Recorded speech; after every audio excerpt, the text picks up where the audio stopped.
O terminal Tietê, em São Paulo, fervilhava como sempre em uma noite de sexta-feira. Pessoas apressadas, malas arrastadas, vozes misturadas em dezenas de anúncios nos alto-falantes. O cheiro de pastel vindo das lanchonetes se misturava com o odor de combustível dos ônibus que chegavam e partiam em ritmo constante. Para quem vivia em São Paulo, era apenas mais um dia comum, mas para Didier Drogba, aquele lugar carregava um peso diferente. Ele havia chegado poucas horas antes ao Brasil para participar de um jogo beneficente em parceria com a Unicef e a Confederação Brasileira de Futebol. Drogba não era apenas o craque mundial que conquistara títulos na Europa. Era também um embaixador de causas sociais, acostumado a lutar contra preconceitos e desigualdades. No entanto, naquela noite, ao decidir comprar uma passagem simples para visitar discretamente uma escolinha de futebol na Zona Norte, ele não imaginava que enfrentaria de frente um fantasma que parecia persegui-lo em qualquer parte do mundo: o racismo. Vestido de maneira simples, calça jeans, camiseta branca e boné preto, Drogba caminhava em direção a um guichê de passagens. O porte físico imponente chamava atenção, mas ele tentava passar despercebido, sem seguranças, sem comitiva. Queria apenas misturar-se com o povo, sentir a energia verdadeira das ruas de São Paulo. No guichê, entregou seu passaporte e pediu em inglês, com esforço para articular algumas palavras em português. Uma passagem para amanhã cedo, para Itaquera. A atendente levantou os olhos, demorou a responder e, num gesto quase imperceptível, torceu a boca em desdém. Antes que pudesse responder, 3 jovens que estavam próximos começaram a cochichar alto, rindo entre si. "Olha aí, mais um gringo querendo se achar", disse um deles. O outro completou: "Volta pro teu país, negão. Aqui não é lugar para você."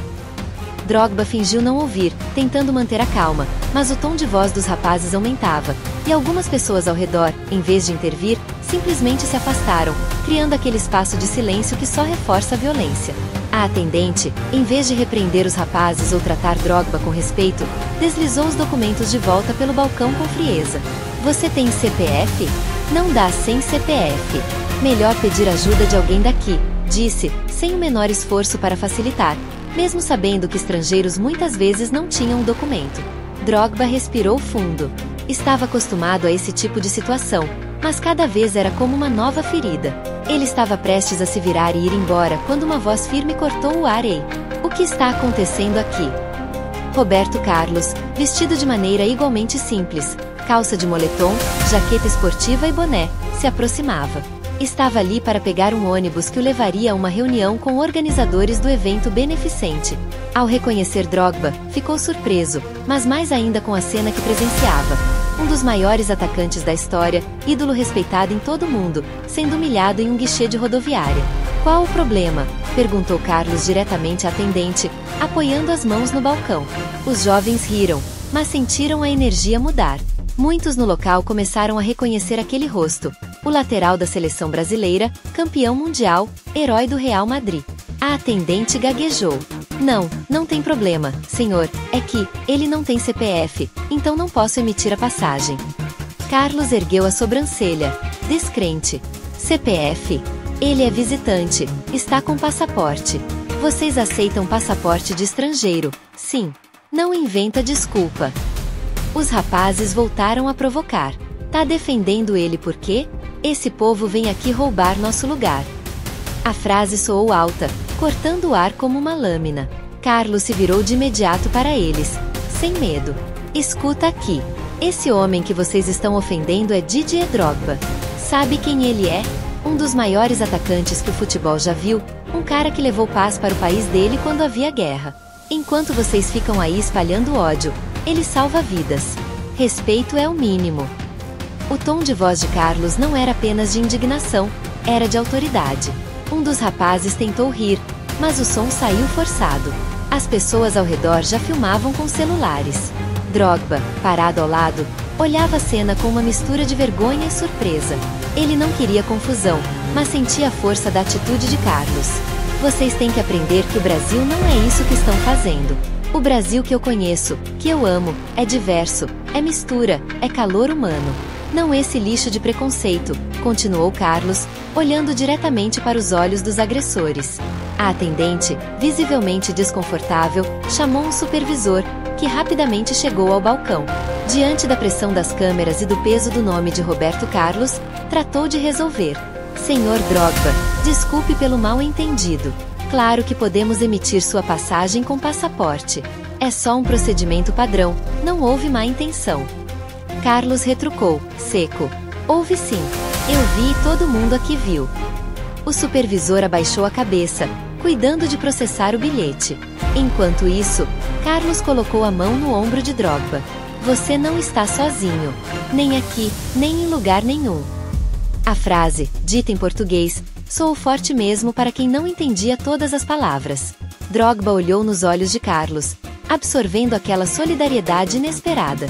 A cena terminou com o bilhete entregue, mas não ali.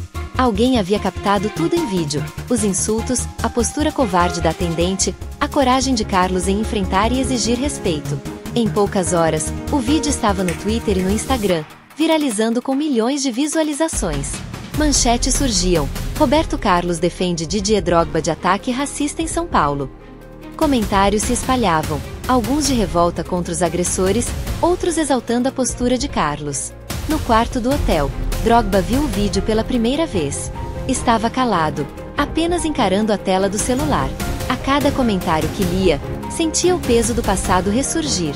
Quantas vezes, em diferentes países, em diferentes estádios, havia enfrentado a mesma humilhação? Quantas vezes havia engolido em seco para seguir em frente? Uma raiva silenciosa tomou conta. Ele comentou com Carlos, em voz baixa: talvez esteja na hora de eu parar com tudo isso. Estou cansado. Cansado de ser sempre lembrado pela cor da minha pele antes do que faço com meus pés. Carlos, sentado à frente, cruzou os braços. Não fala isso, Didier. Se você parar, eles vencem. E não podemos dar essa vitória para quem espalha ódio. A frase ficou no ar, como uma semente lançada em solo duro. Drogba não respondeu, mas sentiu que aquela noite no terminal Tietê seria apenas o início de algo muito maior. A manhã seguinte amanheceu cinzenta em São Paulo, com um céu encoberto que parecia refletir o estado de espírito de Didier Drogba. No quarto do hotel onde estava hospedado, o craque marfinense permanecia sentado à beira da cama, ainda de pijama, olhando fixamente para o celular que repousava sobre a mesinha de cabeceira. As notificações não paravam de piscar. Mensagens de apoio, vídeos compartilhados milhões de vezes, jornalistas de diferentes partes do mundo querendo ouvir seu depoimento sobre o ocorrido no terminal Tietê. Mas em vez de sentir orgulho ou alívio, ele sentia um cansaço profundo, uma exaustão que não vinha da agenda ou dos treinos, mas da alma. Mais uma vez, sua cor de pele havia falado mais alto que sua história, que suas vitórias, que suas lutas. Do outro lado do corredor, Roberto Carlos já estava acordado fazia tempo. O ex-lateral era acostumado a madrugar, hábito adquirido desde os tempos de atleta, e aproveitava para se exercitar discretamente na academia do hotel. Mas aquela manhã, sua mente não estava no treino. Ele só pensava na expressão de Drogba na noite anterior. Os olhos marejados, a voz embargada quando disse que talvez fosse hora de parar. Carlos sabia que o amigo estava falando sério. Conhecia aquele tom, aquele peso. Era o som de quem carregava cicatrizes invisíveis, marcas de uma vida inteira enfrentando humilhações. Depois de uma rápida ducha, Carlos decidiu que não podia deixar as coisas no silêncio. Foi até o quarto de Drogba, bateu suavemente a porta. Por alguns segundos, não houve resposta. Depois, uma voz grave e cansada respondeu: "Pode entrar." Carlos abriu a porta e encontrou o marfinense sentado, sem energia. O quarto estava às escuras, as cortinas fechadas, apenas uma fresta de luz atravessando o tecido pesado. "Dormiu mal, né?" disse Carlos, puxando uma cadeira para sentar-se em frente. Drogba respirou fundo antes de responder: "Eu não dormi. Passei a noite pensando. Roberto, eu já passei por isso tantas vezes. Em Londres, em Marsella, até em Abidjan. E agora aqui, em São Paulo. Eu começo a me perguntar se realmente vale a pena. Se lutar contra isso não é apenas bater em paredes que nunca caem. Eu pensei em vir para o Brasil, participar desse projeto, mostrar às crianças que o futebol pode unir. Mas o que aconteceu ontem só me fez lembrar que, não importa onde eu vá, sou sempre o estrangeiro, o diferente, o alvo. Eu estou cansado." Carlos o encarou em silêncio por alguns segundos, respeitando aquele desabafo. Sabia que não era hora de responder com frases feitas ou otimismo superficial. Drogba precisava ser ouvido. Depois, quando o silêncio pesou ainda mais, Carlos falou com calma, mas com firmeza. Eu entendo você, Didier. Mas deixa eu te contar uma coisa que talvez você não saiba. Quando eu era criança, em Garça, uma cidadezinha no interior de São Paulo, muita gente dizia que eu não ia chegar a lugar nenhum. Me olhavam de cima a baixo e riam. Olha o baixinho da perna grossa querendo ser jogador. Diziam. Eu não tinha dinheiro para chuteira, ia treinar de pé descalço. Uma vez, em um campeonato de várzea, ouvi pais de outros meninos falarem: esse aí nunca vai ser nada, olha só de onde vem, não tem nem onde cair morto. Aquilo me doía. Não era sobre cor da pele, mas era sobre origem, sobre classe, sobre não ser visto como digno. Drogba levantou os olhos, curioso. Carlos prosseguiu. Na Espanha, quando cheguei no Real Madrid, também ouvi coisas. Um brasileiro pobre, vindo do nada, achando que vai brilhar aqui. E sabe o que eu fiz? Transformei cada palavra de desprezo em combustível. Cada vez que duvidaram de mim, eu corri mais rápido, chutei mais forte, provei que estavam errados. Porque se eu tivesse desistido, Didier, eles teriam vencido. E se você desistir agora, todos aqueles moleques que olham pra você como inspiração também vão perder. As palavras pairaram no ar, penetrando lentamente na barreira de cansaço de Drogba. Ele respirou fundo, passando as mãos pelo rosto. Mas até quando, Roberto? Até quando vamos ser obrigados a resistir? Eu lutei, lutei, lutei. Fundamos hospitais, criamos escolas, falei contra a guerra no meu país, fui chamado de herói. E ainda assim, no olhar de alguns, tudo que sou é a cor da minha pele. Isso não cansa você? Carlos encostou-se na cadeira, cruzou os braços e balançou a cabeça. Cansa. Claro que cansa. Mas você sabe qual é a diferença? Eu nunca estive sozinho. Sempre tive alguém que acreditou em mim, mesmo quando eu não acreditava. Meus amigos de infância, minha família, até torcedores que eu nem conhecia. Ontem, naquele terminal, você não estava sozinho. Eu estava lá. E se depender de mim, você nunca mais vai estar sozinho. Drogba se levantou, começou a andar pelo quarto, inquieto. Você fala com tanta certeza, Roberto. Mas eu sinto que já não tenho forças. Eu pensei até em cancelar a visita às crianças hoje. Talvez fosse melhor não expô-las a essa realidade. Talvez fosse melhor voltar para a Costa do Marfim e me dedicar apenas à minha família. Carlos se levantou também, colocando-se diante dele. Não, ouça bem. Não é hora de voltar atrás. Pelo contrário, é hora de ir até aquelas crianças e mostrar que você não vai se calar. Porque se você se calar, se desistir, aqueles que gritaram volta pro teu país ontem vão achar que venceram. E nós não podemos dar essa vitória a eles. Você entende? Drogba olhou para o amigo, sentindo o peso e a sinceridade daquelas palavras. Havia raiva nos olhos de Carlos, mas não uma raiva cega. Era uma fúria que vinha do amor, da justiça, da convicção de que o silêncio só alimenta o ódio. Drogba suspirou, sentando-se novamente. Você acredita mesmo que ainda vale a pena? Carlos não hesitou. Eu acredito. E se você duvida, vem comigo hoje. Vamos juntos ao centro comunitário. Escute o que aquelas crianças têm para dizer. Você vai ver nos olhos delas porque não podemos desistir. Horas depois, já no carro a caminho da Zona Leste, o clima ainda era pesado, mas diferente. Drogba permanecia em silêncio, olhando pela janela as ruas movimentadas de São Paulo, os vendedores ambulantes, os grafites coloridos nos muros, a vida pulsante que parecia ignorar as dores individuais. Ao seu lado, Carlos mantinha o olhar firme na estrada, mas de vez em quando lançava um olhar rápido para o amigo, certificando-se de que ele estava ali, presente. Quando chegaram ao pequeno centro comunitário, foram recebidos por um grupo de crianças com bolas de futebol nas mãos. Algumas usavam uniformes rasgados, outras estavam descalças, mas todas traziam sorrisos enormes no rosto. Uma menina correu até Drogba, entregou-lhe um desenho feito em papel amassado. Era a figura dele, de braços erguidos, com a bandeira da Costa do Marfim ao fundo. Você é meu herói, disse em português mal articulado, mas carregado de emoção. Drogba sentiu um nó na garganta. Enquanto caminhavam pelo campinho de terra batida, Carlos cochichou. Está vendo? É por eles. É por cada um desses pequenos que a gente não pode se calar. Drogba segurava o desenho nas mãos, os olhos marejados, e pela primeira vez desde o incidente no terminal, sentiu uma centelha de esperança reacender dentro de si. Ainda não estava convencido, ainda carregava dúvidas e dores, mas percebia que a luta não era apenas dele. O silêncio que pesava desde a noite anterior começava a se desfazer, não com palavras grandiosas, mas com a voz inocente de uma criança que via nele um herói. Carlos estava certo. Calar-se seria entregar a vitória ao ódio. E mesmo cansado, Drogba começou a entender que ainda havia razões para continuar.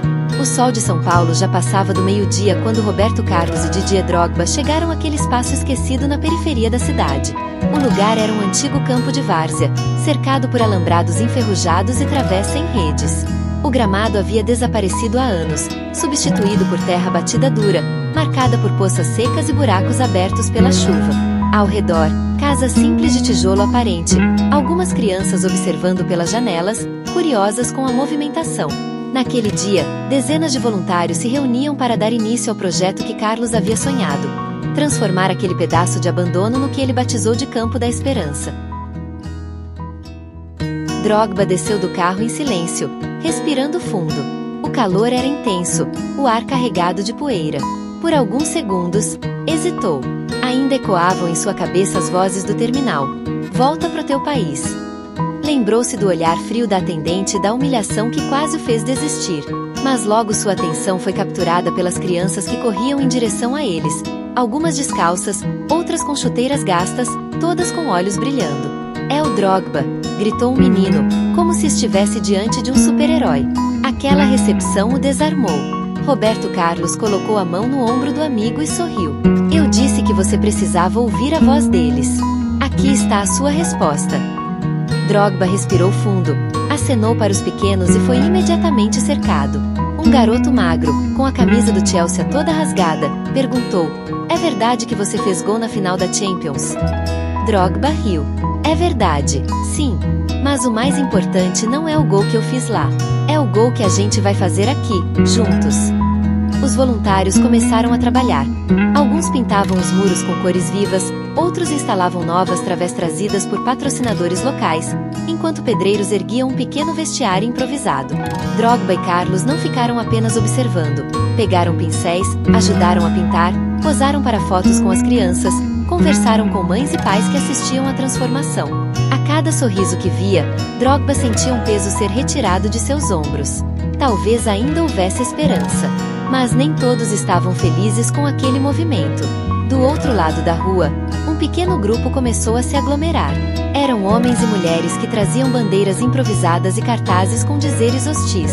Esse campo não é para eles, gritava um. Outros seguravam cartaz em letras vermelhas: fora, estrangeiros.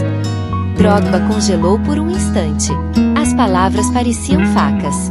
Carlos percebeu imediatamente e se colocou à frente, chamando a atenção para si. O grupo atravessou a rua, aproximando-se do campo com vozes cada vez mais altas. Algumas crianças se assustaram, correram para junto das mães. O barulho crescia. Drogba recuou um passo, inseguro. Por um momento, a sombra do terminal voltou a se projetar sobre ele.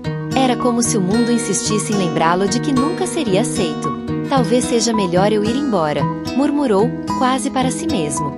Carlos ouviu e reagiu instantaneamente. Não, Didier. Não agora. Não aqui. Esse campo é deles, é de todas essas crianças. Se você for embora, vai dar razão a eles. Então, em um gesto firme, avançou em direção ao grupo hostil. Levantou a mão, pedindo silêncio. O barulho continuava, mas sua presença impunha respeito. Quando conseguiu captar a atenção da maioria, gritou em voz alta e clara: esse campo não pertence a vocês. Esse campo pertence ao povo brasileiro inteiro. Branco, negro, rico, pobre, imigrante, todo mundo tem direito de jogar bola aqui. O futebol não tem fronteiras. E se vocês acham que vão tirar isso das crianças, vão ter que passar por mim primeiro. As palavras ecoaram pelo espaço. Houve um silêncio breve, pesado, antes que um dos líderes do grupo respondesse: vocês estão destruindo a nossa cultura, trazendo gente de fora para tomar o nosso lugar. Carlos deu um passo à frente, apontando para as crianças que assistiam assustadas. Olha para elas. São brasileiras, são filhas dessa terra. Quer dizer que elas não têm direito porque têm a pele mais escura ou vieram de famílias de imigrantes. A nossa cultura é a mistura. O nosso futebol é feito de todos nós. Se vocês não entendem isso, é porque nunca entenderam o que significa ser brasileiro. Nesse momento, uma funcionária do centro comunitário, nervosa, sugeriu desligar o som ambiente para evitar mais confusão. Carlos concordou, mas fez um pedido: me dá o microfone.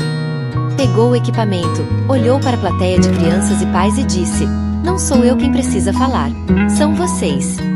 Então entregou o microfone a um garoto de não mais que 10 anos, com a pele retinta e os olhos cheios de coragem. O menino respirou fundo e disse, com voz trêmula, mas firme: eu só quero jogar bola. Eu não quero brigar com ninguém. Eu só quero amigos. O silêncio que se seguiu foi absoluto. Até o grupo hostil pareceu hesitar diante da pureza daquelas palavras. Drogba, que observava tudo, sentiu o coração apertar.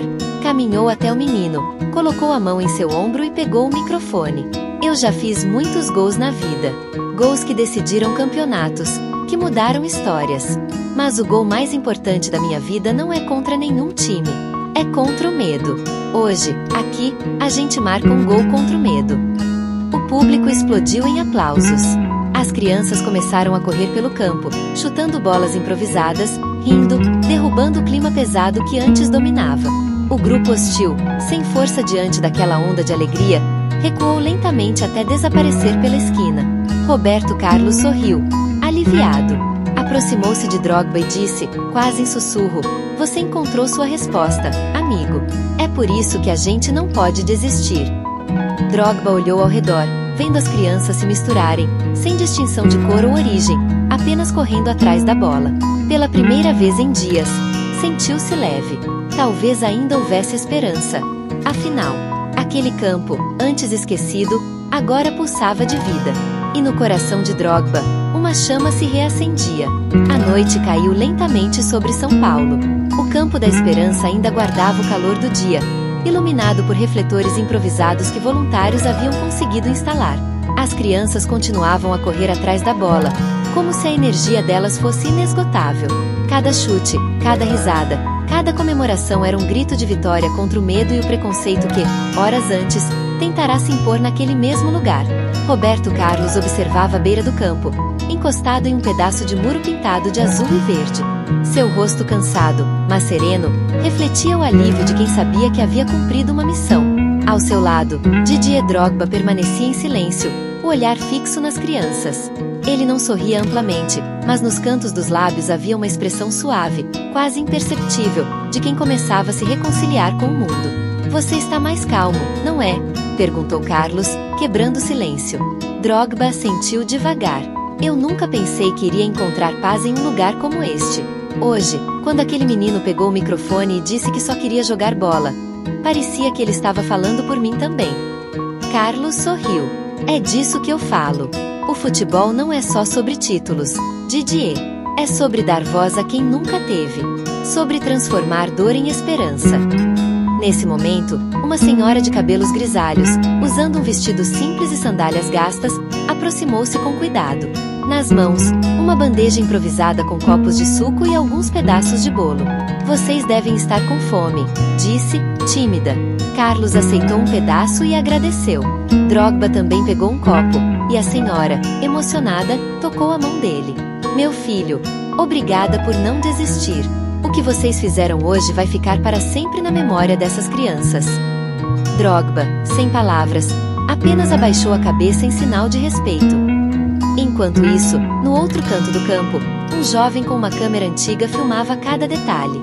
Ele fazia parte da comunidade, apaixonado por cinema e determinado a registrar a transformação daquele espaço. Ao perceber a câmera, Drogba se encolheu por um instante. Ainda tinha medo de ser exposto novamente, de virar alvo de ataques. Mas Carlos tocou seu ombro. Deixa filmar. Essa história precisa ser contada. Se o mundo insiste em te olhar com ódio, que também te veja com coragem. O jogo improvisado continuava. Dois meninos brigaram pela posse de bola, e logo a discussão subiu de tom. Antes que os adultos interviessem, Drogba entrou em campo. Ei, parem! A voz grave chamou a atenção. Ele se abaixou diante deles. No futebol, vocês podem até disputar adversário de vocês não está aqui. O adversário é a injustiça, a pobreza, o preconceito. Aqui, vocês jogam juntos contra isso. Os meninos se entreolharam, envergonhados, e voltaram a correr atrás da bola. As mães nas arquibancadas improvisadas aplaudiram. Mais tarde, quando a maioria já havia ido embora, Carlos e Drogba permaneceram no campo vazio. Sentaram-se no chão de terra, respirando o ar fresco da noite. A cidade ainda zumbia ao fundo, mas ali havia silêncio suficiente para uma conversa sincera. Você sabe o que eu senti no terminal? Começou Drogba, olhando para as próprias mãos. Eu senti como se tudo o que eu construí na vida pudesse ser apagado em um segundo. Como se eu fosse apenas uma cor, uma diferença, e nada mais importasse. Carlos escutava atentamente. Drogba continuou, mas aqui eu senti outra coisa. Eu senti que, talvez, meu passado pudesse servir de escudo para essas crianças. Que minha história pudesse protegê-las de passar pelo que eu passei. Carlos assentiu. Esse é o poder que você carrega, Didier. Não deixe que eles te façam esquecer. Você tem algo que ninguém pode roubar. Sua história. E ela é mais forte do que qualquer ódio. De repente, passos se aproximaram. Era o mesmo grupo hostil da tarde, mas desta vez reduzido a 2 homens. Um deles, o líder, tinha o olhar duro, mas a postura cansada. Aproximou-se devagar e disse: Eu vim falar com vocês. Carlos se levantou de imediato, pronto para defender o amigo, mas Drogba ergueu a mão, pedindo calma. Eu não concordo com vocês, disse o homem, hesitante. Mas hoje, quando eu vi meu filho voltar para casa falando do que vocês fizeram aqui, eu percebi que talvez eu estivesse errado. Ele disse que nunca tinha se sentido tão livre jogando bola. E isso me fez pensar. Sua voz falhava, como se cada palavra fosse uma pedra pesada. Drogba respirou fundo e respondeu: Não é fácil mudar, eu sei. Mas se o seu filho conseguiu sentir esperança aqui, já valeu a pena. O homem não respondeu, apenas assentiu e foi embora, carregando em silêncio um peso que talvez, um dia, conseguisse largar. Na manhã seguinte, a notícia se espalhou. Um vídeo amador, gravado pelo jovem cineasta, havia viralizado nas redes sociais. Mostrava o momento em que o menino disse ao microfone que só queria jogar bola, seguido das palavras de Drogba sobre marcar um gol contra o medo. Em poucas horas, milhares de pessoas compartilhavam a mensagem. Jornalistas começaram a procurar Carlos e Drogba, querendo entrevistas. Mas eles se mantiveram discretos. Não queriam fama, queriam continuidade. Dias depois, o Campo da Esperança foi oficialmente inaugurado. Agora com través novas, arquibancadas modestas, um vestiário simples, mas digno, e murais pintados com imagens de crianças sorrindo ao lado de grandes ídolos. Entre eles, uma pintura enorme de Drogba erguendo uma bola acima da cabeça, cercado por meninos e meninas de todas as cores. Quando Drogba viu o mural pela primeira vez, lágrimas encheram seus olhos. Na cerimônia, Roberto Carlos fez um discurso breve.